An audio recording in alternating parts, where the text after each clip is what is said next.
அன்பின் ஆண்டவரே, இந்த வேளையிலே நீர் உம்முடைய வசனத்தின் மூலமாய் எங்களோடு கூட பேசும், எங்களை பலப்படுத்தும் சுவாமி. இயேசுவின் நாமத்தில் தாழ்மையோடு ஜெபிக்கிறோம் ஜீவனுள்ள நல்ல பிதாவே, ஆமென். Please visit.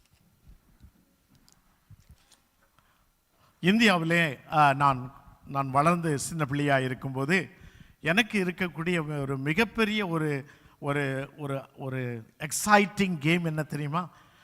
உடைந்து போன இந்த கண்ணாடி இருக்குதுல்ல, முகம் பார்க்க கண்ணாடி, அந்த பீஸை எடுத்து கொண்டு போய் அந்த சூரிய வெளிச்சத்தில் வைத்து யார் முகத்திலேயாவது இந்த ரிஃப்ளெக்ஷனை எடுப்பது. இது பெரிய அனாயிங் கேம். இந்த எங்கள் அம்மா அடிக்கடி சொல்லுவாங்க, இதை என்ன கையை வச்சனா வெட்டிடுவேன்னு கூட சொல்லுவாங்க. ஆனாலும் இப்பொழுது பக்கத்துலேயே வச்சுருப்பேன். அதில் வெரி எக்ஸைட்டிங் என்னென்னா, when you அந்த broken the mirror, when the sunlight comes, it reflects so powerful. இது யார் முகத்திலே வச்சா அந்த முகத்தில் அவங்களுக்கு செய்வாங்க, ஐயோ இது யாரோ பண்ணுறாங்கன்னு சொல்லி. இது ஒரு வேடிக்கையாக நான் செய்வது வழக்கம். But one thing is very clear, no one can tolerate if a light is it shines on their face, இல்லையா? இப்போ நல்ல அழகான இருக்கு, திடீர்னு இங்கே ஒரு லைட் வச்சுட்டாங்கன்னு வைங்க, powerful light, it's very difficult. Because the light is very important part of our human existence and the creation. நமக்கு வெளிச்சம் இல்லவென்றால் வாழ முடியாது. இருள் என்பது நல்லதுதான், தூங்குறதுக்கு மாத்திரம்தான், இல்லையா? தூங்குற டைமில் லைட் போடக்கூடாது. எனக்கு லைட்டு போட்டுட்டாங்கன்னா தூக்கம் வராது. தூங்குவதை தவிர மற்ற எல்லா வேளையிலும் நமக்கு வேண்டும். இப்பொழுது நமக்கு டெக்னாலஜி ரொம்ப கூட போயிட்டு, முன்னால் டார்ச் லைட்டுன்னு வைத்திருப்போம், இல்லையா? இப்பொழுது மொபைல் ஃபோன்லேயே செல்லை அடித்து அங்கேயே பார்க்கறது. பக்கத்தில் இருக்கிற மனைவியை பார்க்கனாலும் மொபைல் ஃபோன் அடித்து லைட்டை போயிட்டு பார்த்துக்கிறது, இல்லையா? அந்த மாதிரியான ஒரு சூழ்நிலை. we cannot live without light. This is the basic need of our life.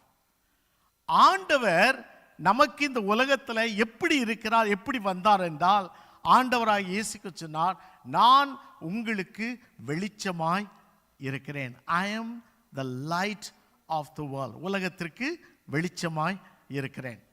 யோவான் 1 யோவானிலே அவர் சொல்லுகிறார், நம்முடைய தேவன் ஒளியாய் இருக்கிறார், அவருக்குள் எந்த விதமான இருளும் இல்லை. ஆண்டவரும் ஒளியும் என்பது திருமறையில் அடிக்கடி சொல்லப்படுகிற ஒரு சத்தியம். ஆண்டவர் இந்த உலகத்தை படைக்கும் பொழுதே அவர் என்ன செய்தார்? முதலாவது படைத்தது சூரியனை சந்திரனை இல்லை, இல்லையா? முதலாவது படைத்தது என்னவென்றால், வெளிச்சம் உண்டாக கடவது என்றார், வெளிச்சம் உண்டாயிற்று. அதற்கு பிறகுதான் சூரியன் சந்திரன் எல்லாம் வருகிறது. முதலிலே ஆண்டவர் படைப்பிலே முதலாவது வெளிச்சத்தை கொண்டு வருகிறார். வெளிச்சத்தை கொண்டு வருவது மட்டுமல்ல, தான் மக்களுக்கு வெளிச்சத்தை கொடுக்கிறவர்களாக இருக்கிறார். உம்முடைய முகத்தின் வெளிச்சத்தினாலே, வெளிச்சத்தை ஒளிவினாலே என்னை திருப்தியாக்கும் என்று சொல்லி சங்கீதக்காரன் சொல்லுகிறார். ஆண்டவர் தம்முடைய ஒளியை நம்முடைய முகத்திலே வைக்கிறார், நம்முடைய வாழ்க்கையில வைக்கிறார். மோசே சீனாய் மலையிலே போய் ஆண்டவரோடு பேசுகிறார். அவர் திரும்பி வரும்போது அவருடைய முகம் பிரகாசமாய் இருந்தது. அவர் முக்காடு போட்டு கொண்டு போனார், ஏனென்றால் அந்த அளவுக்கு பிரகாசம். தேவன் தான் மட்டும் ஒளியில் அல்ல, தன்னுடைய பிள்ளைகளையும் ஆண்டவர் ஒளியின் பிள்ளைகளாக அழைத்து இருக்கிறார். இங்கே ஆண்டவராய் இயேசு கிறிஸ்து ஒரு குழந்தையாக பிறக்கிறார், இல்லையா? இந்த 2ஆம் அதிகாரம் 1 முதல் 7 வசனங்களை வாசிக்க புரிந்து கொள்ள வேண்டும் என்றால், லூக்கா 1ஆம் அதிகாரம் 78, 79 வசனத்தை, 2 வசனத்தை நீங்கள் படிக்க வேண்டும். இந்த 2 வசனம் சகரியாவுடைய பாட்டு. இட் இஸ் சாங் ஆஃப் சகரியா. அவர் பாடுகிறார், யோவானுடைய அப்பா பாடுகிறார். அந்த பாட்டினுடைய 2 வரிகள் தான் இந்த 2ஆம் அதிகாரத்தினுடைய ஒரு இன்ட்ரோடக்ஷன். அதில் சொல்லுகிறார், ஒளியை பற்றி அங்கே சொல்லுகிறார். அந்த 1ஆம் அதிகாரம் 78வது வசனத்தில் நான் வாசிக்கிறேன். அதில் அவர் சொல்லக்கூடியது என்ன தெரியுமா? அவ்விரக்கத்தினாலே உன்னதத்திலிருந்து தோன்றின அருணோதயம் நம்மை சந்தித்திருக்கிறேன். Because of the tender mercy of our God, by which the rising sun will come to us from heaven. சகரியா ஆண்டவர் பிறப்பதுக்கு முன்னாடி வானத்திலிருந்து நமக்கு ஒரு அருணோதயம் வந்திருக்கிறது. ஒரு புதிய மொழிபெயர்ப்பில், தமிழ் மொழிபெயர்ப்பில் ரொம்ப வித்தியாசமா இருந்தது. வானத்திலிருந்து நமக்கு உதய சூரியன் வந்திருக்கிறது என்று போட்டிருந்தார்கள். அந்த உதய சூரியன் சொன்னாலே அது வித்தியாசம், பொலிட்டிக்கலாக போயிடும் இல்லையா? அது உலகத்திலிருந்து, தமிழ்நாட்டிலிருந்து வந்த உதயசூரியன் கிடையாது. இது வானத்திலிருந்து வந்த அருணோதயம். அந்த சூரியன் அவர் இந்த உலகத்திலே நமக்காக வந்திருக்கிறார். ஏனென்றால் நாமெல்லாம் இருளிலே இருக்கிறோம், பாவத்திலே இருக்கிறோம். இந்த உலகம் இருளுக்குள் இருக்கிறது. அவர் இருளிலே ஒளியாக வந்தார். இருள் ஏற்றுக்கொள்ளவில்லை, ஆனாலும் அவர் வருவதை அவர் மாற்றவும் இல்லை. ஆண்டவர் இந்த உலகத்தில் வருவதற்கு, ஒரு மனிதனாக அவர் வருவதற்கு, அவர் தன்னை ஒரு அருணோதயமாக இந்த உலகத்தில் உன்னதத்திலிருந்து வந்தார். Our God is our light. When God is our light, what will happen to us? அதுதான் நம்ம அடுத்த 79வது வசனத்தில் லூக்காவில் அங்கே பாடுகிறார். 2 காரியம் நடக்கும். நாம் ஒளியிலே பிள்ளைகளாய் இருப்போம் என்றால், ஒளியிலே நடக்கிறவர்களாய் இருப்போம் என்றால், இந்த 2 காரியம் கட்டாயம் இருக்கும். இந்த 2 இல்லைன்னா நம்ம இன்னும் இருட்டில் தான் நடந்துக்கிட்டு இருக்கிறோம். சகரியா பாடுகிறார். முதலாவது என்ன, அவர் என்ன சொல்லுகிறார் என்றால், அந்தகாரத்திலும் மரண இருளிலும் உட்கார்ந்து இருக்கிறவர்களுக்கு வெளிச்சம் உண்டாகிறது. யாரெல்லாம் அந்தகாரத்தில் இருளிலே உட்கார்ந்து இருக்கிறார்களோ, முதலாவது அவர்களுக்கு வெளிச்சத்தை ஆண்டவர் தருகிறார். ஆண்டவர் நமக்கு ஒளியாக இருப்போம் என்றால், நாம் ஒளியின் பிள்ளைகளாக நடப்போம் என்றால், நமக்கும் இருளுக்கும் சம்பந்தம் இருக்க வாய்ப்பே இல்லை. நாம் எல்லாரும் ஆண்டவராலே நாம் நினைச்ச வெளிச்சத்தின் பிள்ளைகளாக, பவுல் அப்போஸ்தலர் சொல்வார், வெளிச்சத்தின் பிள்ளைகளாக நடந்து கொள்ளுங்கள் என்று சொல்வார். அதனுடைய பொருள் என்ன? ஆண்டவர் நம்முடைய வாழ்க்கையில் இருக்கும் முதலாவது நம்முடைய இருளை அவர் வெளிச்சமாக்குகிறார். இருளை வெளிச்சமாக்குறார். அதுதான் முதல் செய்கிறது. நம்ம இருளே இருந்து கண் தடவி தடவி நடக்கதே ஆண்டவர் விரும்பவில்லை. இருட்டில் திடீர்னு ஏதாவது ஒரு புது இடத்துக்கு போனீங்கன்னா லைட்டே இல்லைன்னா என்ன செய்வீங்க? பயமா இருக்கும். இது எங்கடா போகுது, எங்க சுவிட்ச் இருக்கு அப்படின்னு இல்லையா? பழக்கப்பட்ட வீடுனா பரவாயில்லை. நமக்கு இருள் இருக்கும் பட்சத்தில் குழப்பம் இருக்கும். இருள் இருக்கிற பட்சத்தில் நமக்கு பாவத்தினுடைய அதிகாரம் இருக்கும். இருள் இருக்கிற பட்சத்தில் நம்ம தேவனுடைய நன்மைகளை புரிந்து கொள்ள முடியாது. ஆகையால் முதலாவது இயேசு ஒளியாக நம்முடைய வாழ்க்கையில் வரும் பொழுது, முதலாவது நம்முடைய இருளை அவர் வெளிச்சம் ஆக்குகிறார். The first thing, அவர் இருளை வெளிச்சமாக்குகிறார். அது என்ன மாதிரி இருளா இருந்தாலும் சரி, அந்த இருள் எந்த வடிவத்தில் இருந்தாலும் சரி, எந்த ஒரு விதமான நேச்சரோடு இருந்தாலும் சரி, but God will make your darkness into light. Change. Pastor, ஐயோ நான் இருட்டில் போய் உட்கார்ந்துருக்கேன், எனக்கு என்ன செய்யுதுனே தெரியல அப்படின்னு நம்ம சொல்றோம்ல, அங்கெல்லாம் ஆண்டவர் வெளிச்சத்தை தருகிறார். Wherever you are struggling with your darkness, the promise of God, when God is our light, he will change, transform your darkness into light. வெளிச்சம் இருக்கிற இடத்துல இருளுக்கு இடம் கிடையாது. இருளும் வெளிச்சமும் ஒரே இடத்திலே வாழவும் முடியாது. சரியா? ஒன்று வெளிச்சத்தில் இருக்க வேண்டும் அல்லது இருளில் இருக்க வேண்டும். இந்த ரெண்டுக்கும் இடையிலே கிரே ஏரியா ஒன்றும் கிடையாது. ஆகையால் தான் அழகாக சகரியா சொல்லுகிறார், முதலாவது ஆண்டவர் நம்முடைய வாழ்க்கையில் உள்ள இருளை வெளிச்சமாக்குகிறார். பவுல் அப்போஸ்தலன் பாவ இருள் என்ற ஒரு வார்த்தையை பயன்படுத்துவார். பேதுரு நம்முடைய அந்தகாரம் என்கிற ஒரு வார்த்தையை பயன்படுத்துவார். whatever the darkness, God will bring the light into our darkness. One. The second, இரண்டாவது என்ன சொல்லுகிறார் சகரியா? முதலாவது ஆண்டவர் நம்முடைய இருளை வெளிச்சமாக்குகிறார். இரண்டாவது அவர் சொல்லக்கூடிய ஆசீர்வாதம் என்ன தெரியுமா? நம்முடைய கால்களை சமாதானத்தின் வழியிலே நடத்துகிறார். முதலாவது நம்முடைய இருளை வெளிச்சமாக்குகிறார். இரண்டாவது சமாதானத்தின் வழிகளிலே நம்மை நடத்துகிறார். அதனுடைய பொருள் என்ன? சச்சரவு, குழப்பம், சண்டைகள், இதன் வழிகளெல்லாம் ஆண்டவர் நடத்துவதில்லை. ஆண்டவனை சமாதானத்தின் பாதையில நடத்துகிறார். ஏனென்றால் அவர் சமாதான பிரபு. அவர் இருக்கிற இடத்துல சமாதானம் இருக்கும். யோவான் 1 யோவானை நீங்கள் வாசித்து பார்த்தால் 5 அதிகாரங்கள் தான். அதில் ஏகப்பட்ட டைம்ல ஒளி இருள் என்று சொல்லி அடிக்கடி அவர் சொல்லுவார். அதில் ஒன்று சொல்வார், நீங்கள் ஒளியிலே நடந்தால் நீங்கள் ஒருவரோடு ஒருவர் ஐக்கியமாயிருப்பீர்கள் என்று சொல்லுகிறார். சமாதானம் எங்கே இருக்கிறதோ அங்கே ஐக்கியம் இருக்கிறோம். எங்கே ஒளியின் பிள்ளைகள் இருக்கிறார்களோ அங்கே ஐக்கியம் இருக்க வேண்டும். அதனால தான் அவர் சொல்லுவார், உன் கண்கண்ட சகோதரனை நீ அன்பு கூறாதபடி காணாத தேவனை நீ எப்படி அன்பு கூற முடியும்? உன் கண்கண்ட சகோதரனோடு சகோதரியோடு நீ சமாதானத்தோடு வாழாதபடி எப்படி நீ உன்னை நான் வெளிச்சத்தின் பிள்ளை என்று சொல்ல முடியும்? ஏனென்றால் ஆண்டவருடைய வெளிச்சத்தினுடைய அம்சமே நம்மை சமாதானத்தின் பாதையில நடத்துகிறார். பாதை சமாதானமான பாதை, ஆனால் சுற்றுப்புறங்கள் குழப்பமும் போர்களும் தான். ஆனால் பாதையை அவர் சமாதானத்தில் என்னத்தான் சைடில் போயிட்டு இருந்தாலும், என்னத்தான் சைடில் நடந்துட்டு இருந்தாலும் நம்முடைய பாதையில அவர் சமாதானத்தோடு இருக்கிறார். திருச்சபையின் பிள்ளைகளாகிய நாம் வெளிச்சத்தின் பிள்ளைகளாக இருக்கிறோம். ஆண்டவர் நமக்கு சமாதானத்தின் பாதைகளை நடத்துகிறார். The peace என்று சொல்லக்கூடியது ஏதோ ஒரு எமோஷனல் எக்ஸ்பிரஷன் கிடையாது. Remember that. Bible does not talk about psychological emotional expression of peace. Now, the Bible is talking about the divine peace, mean divine stillness, divine calmness. எப்படி சீஷர்கள் படகிலே போகும்போது எல்லாரும் எல்லா சீஷர்களும் கத்தினார்கள், நாங்கள் சாக போகிறோமே. ஆனால் ஆண்டவர் மாத்திரம் உறங்கி இருந்தார். That kind of peace in the midst of storm, you just enjoy that divine stillness, divine calmness, divine peace. ஹிப்ரூல ஷலோம் இல்லையா? ஷலோம் என்று சொல்லுவோம் போது that kind of தெய்வீக ஒரு சமாதானம். ஆனால் தான் ஆண்டவர் சொன்னார், இந்த உலகம் கொடுக்கிற பிரகாரம் என்னுடைய சமாதானம் இருக்காது. My peace is totally different from this world. My peace is come from me, I share with you. ஆண்டவர் தன்னுடைய சமாதானத்தை நமக்கு கொடுக்கிறார்.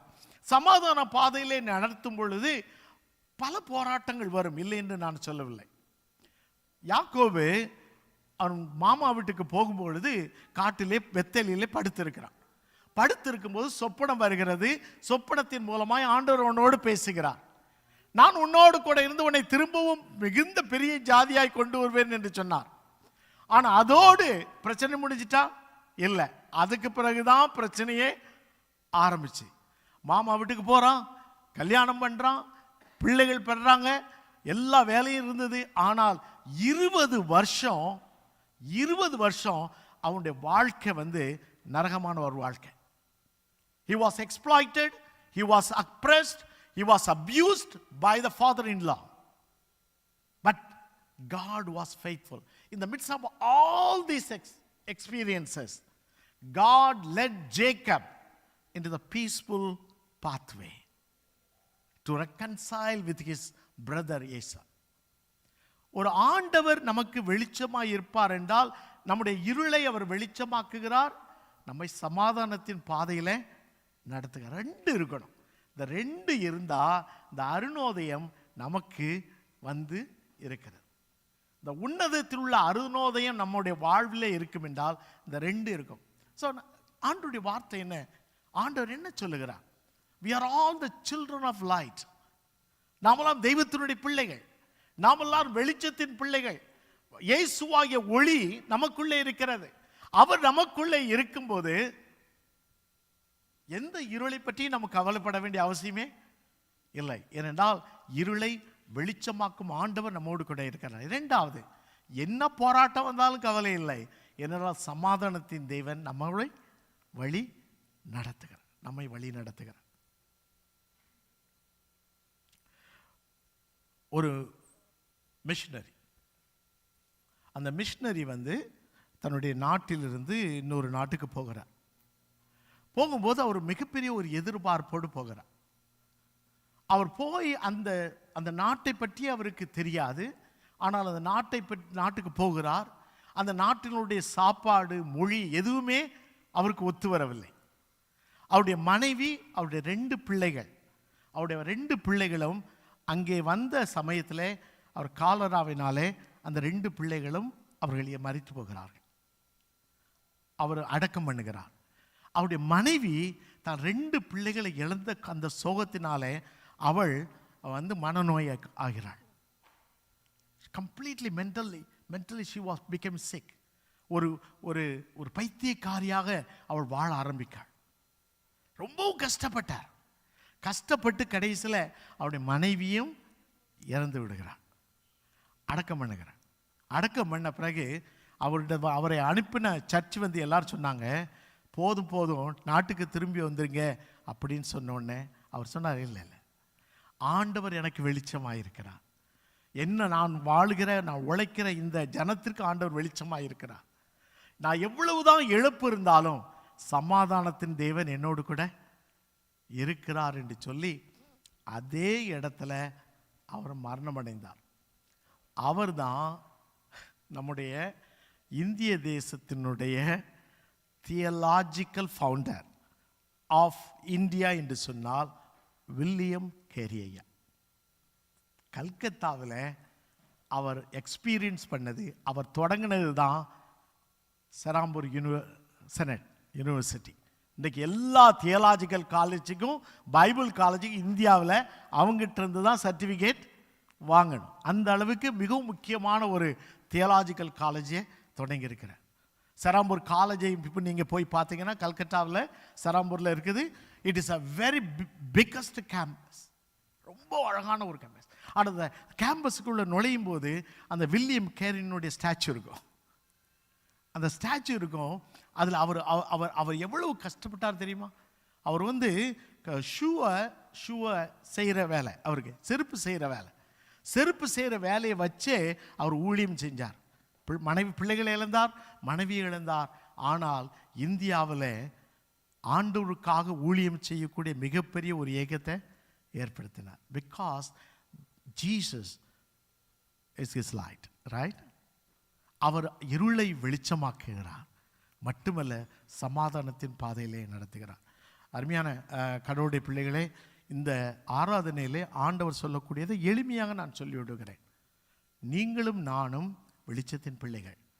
ஏனென்றால் நம்முடைய ஆண்டவர் வெளிச்சமானவர், ரைட்? அவர் வெளிச்சத்தின் பிள்ளைகளாக நாம் நடக்கும் பொழுது நம்முடைய இருளை அவர் வெளிச்சமாக்குகிறார், நம்மை சமாதானத்தின் பாதையிலே நடத்துகிறார். இந்த 2ஐயும் மனசில் வச்சுக்கிட்டு ஜெபம் பண்ணுங்க. எந்த போராட்டம் வந்தாலும், எந்த வியாதி வந்தாலும், எந்த கஷ்டம் வந்தாலும், எந்த நெருக்கங்கள் வந்தாலும், ஆண்டவரே நீரே உன்னதத்தில் வந்த அருணோதயம் என் உள்ளத்தில் இருக்கிறார், என் வாழ்க்கையில் இருக்கிறார், என்னை நடத்தும் சுவாமி என்று சொல்லும்போது நம்முடைய இருளை வெளிச்சமாக்கி சமாதானத்தின் பாதையில் நம்மை நடத்துகிறார். அந்த எதிர்பார்ப்போடு இந்த இறுதி நாட்களிலே ஆண்டவரிடத்தில் ஜெபியுங்கள். 2026 எப்படி இருக்குன்னு ஆண்டவருக்கு தான் தெரியும். ஆனால் ஒன்று மட்டும் தெரியும், நாம் தனிமையாக இந்த புத்தாண்டிற்குள் போவதில்லை, ஆண்டவரோடு கூட போவோம் இல்லையா? இந்த உன்னதத்தில் உள்ள அருணோதயத்தோடு நாம் செல்வதற்கு ஆண்டவர் நமக்கு உதவி செய்வாராக. கண்களை மூடுவோம், பிரார்த்தனை செய்வோம். கிருபையின் ஆண்டவரே, நீர் உன்னதத்தில் வந்த அருணோதயமாக எங்களுடைய உள்ளங்களிலே நீர் வாழ்கிறீர். உன்னதத்தில் வந்த தேவகுமாரன் இயேசு கிறிஸ்து எங்கள் ஆண்டவர் எங்களோடு கூட வாழ்கிறீர் சுவாமி. நீர் எங்களுக்குள்ளே வெளிச்சமாய் இருக்கிறபடியினாலே நாங்கள் வெளிச்சத்தின் பிள்ளைகளாக ஆகியிருக்கிறோம். முதலாவது அந்தகாரத்தில் இருக்கக்கூடிய எங்களை வெளிச்சத்தின் பிள்ளைகளாக மாற்றியிருக்கிறீர். எல்லா இருளையும் நீர் வெளிச்சமாக்குகிறவர், மாற்றுகிறவர். ஆண்டவரே, எவ்வளவோ போராட்டத்தில் மத்தியிலும் நீர் எங்களை சமாதானத்தின் பாதையிலே நடத்துகிறவர். இந்த 2 காரியங்களுக்காக உமக்கு நாங்கள் நன்றி செலுத்துகிறோம். நாங்கள் வெளிச்சத்தின் பிள்ளைகளாய் நடந்து கொள்ள எங்களுக்கு கிருபை தாரும். மனுஷர் உங்கள் நற்கிரிகளை கண்டு பரலோகத்தில் இருக்கிற பிதாவை மகிமைப்படுத்தும்படி உங்கள் வெளிச்சம் அவர்களுக்கு முன்பாக பிரகாசிக்க கடவது என்று சொன்னீர். அந்த வெளிச்சத்தை தினந்தோறும் கொடுக்க கிருபை தாரும். எங்களை ஆசீர்வதியும் சுவாமி. இயேசுவின் நாமத்தில் ஜெபிக்கிறோம் பிதாவே, ஆமென்.